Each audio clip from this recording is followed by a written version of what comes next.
Assalamualaikum warahmatullahi wabarakatuh. Perkenalkan, nama saya Misbah, NIM 24101281200006. Kelas A1, mata kuliah Ilmu Politik dan Pendidikan IPS. Jawaban nomor 1 yaitu etimologi. Politik secara etimologi, istilah ilmu politik itu berasal dari bahasa Yunani kuno, yaitu polis yang berarti kata atau negara kota, dan politikus yang berarti hal-hal yang berkaitan dengan warga negara atau pemerintahan. Sedangkan secara terminologi, ilmu politik itu didefinisikan sebagai cabang ilmu sosial yang mempelajari teori dan praktek pemerintahan, kekuasaan, kebijakan publik, hubungan antar negara, serta interaksi antara individu dan kelompok dalam konteks politik. Terus, perkembangan konsep tersebut hingga sekarang, yaitu konsep ilmu politik telah mengalami perkembangan yang signifikan sejak zaman klasik hingga era modern. Terus, di zaman klasik itu, pada masa Yunani kuno, filsuf seperti Plato dan Aristoteles mendefinisikan politik sebagai seni mengatur negara untuk mencapai kebaikan bersama. Terus zaman modern awal itu pada masa Renaissance dan pencerahan pemikiran politik mulai dipengaruhi oleh gagasan tentang hak asasi manusia dan kontrak sosial. Terus ada era kontemporer. Nah, ilmu politik berkembang menjadi disiplin ilmiah yang lebih sistematis dengan metode penelitian empiris. Terus fokusnya meluas dari hanya mempelajari negara menjadi mencakup analisis perilaku politik individu, partai politik, birokrasi, hingga hubungan internasional. Pendekatan interdisipliner ilmu politik kini sering berinteraksi dengan disiplin lain seperti hukum tata negara, ekonomi politik, sosiologi, dan psikologi untuk memahami fenomena kompleks. Terus jawaban nomor 2 yaitu konsep politik memainkan peran yang sangat penting dalam kehidupan bermasyarakat karena ia menjadi dasar bagi pengaturan hubungan antar individu dan kelompok dalam suatu masyarakat. Karena konsep politik membantu mengatur interaksi sosial di antara anggota masyarakat, terus menciptakan struktur yang memungkinkan individu untuk hidup berdampingan secara harmonis. Terus politik juga memberikan ruang bagi masyarakat untuk saling berpartisipasi dalam pengambilan keputusan-keputusan dan mampu menyelesaikan sebuah konflik. Nah, contoh penerapan konsep dasar politik dalam kehidupan sehari-hari seperti pemilu dan partisipasi warga. Terus ada koperasi sebagai bentuk kebersamaan dan wawasan Nusantara. Terus jawaban nomor 3 yaitu konsep-konsep politik dalam pembelajaran IPS. Yang pertama itu adalah demokrasi. Nah, demokrasi ini sebagai sistem pemerintahan di mana kekuasaan dipegang oleh rakyat melalui pemilihan umum. Nah, contoh pengajarannya yaitu diskusi kelas. Siswa itu dibagi menjadi kelompok untuk mendiskusikan berbagai bentuk demokrasi. Nah, misalnya itu demokrasi langsung dengan demokrasi perwakilan dan implementasinya terhadap masyarakat.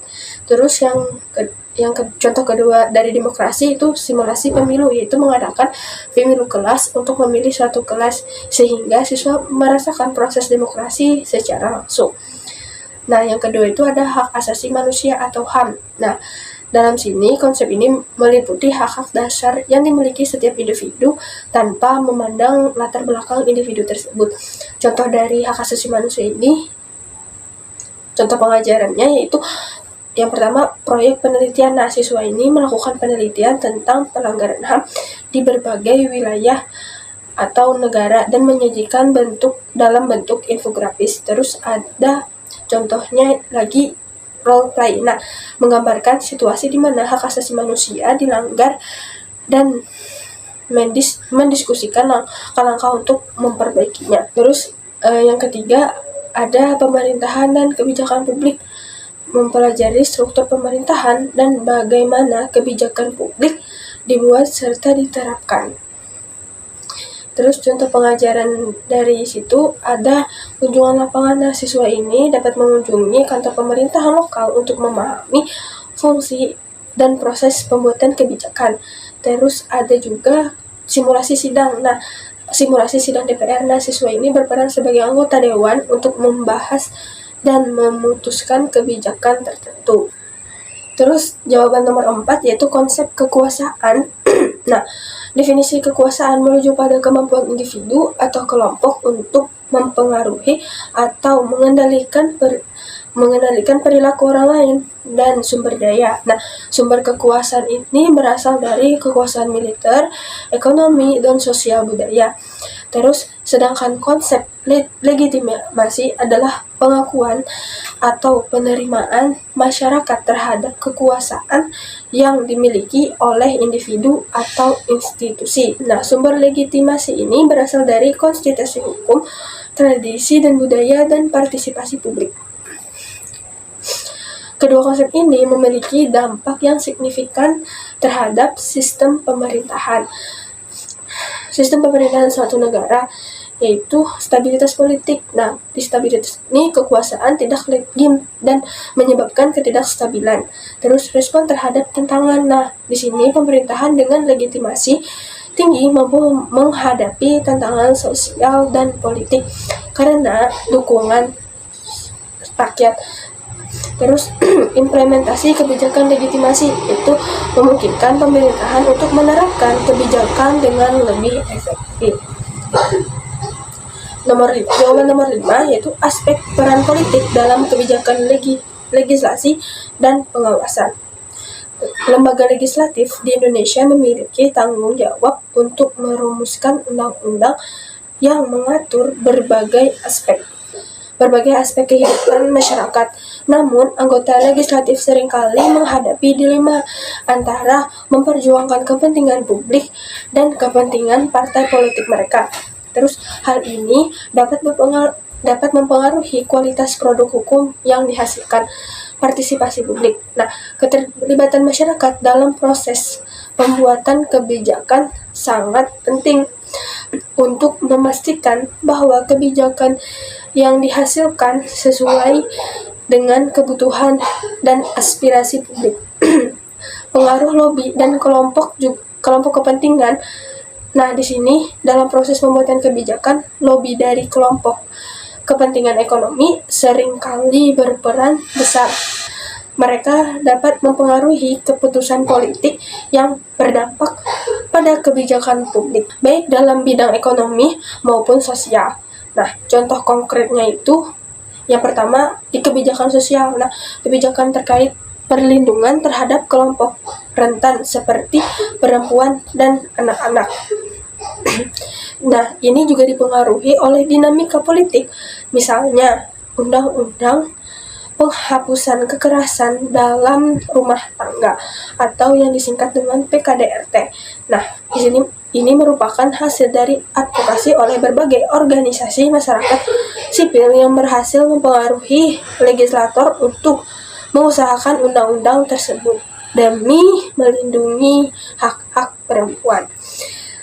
Nah, di kebijakan ekonomi, contohnya itu membentuk lembaga pengelola investasi atau INA.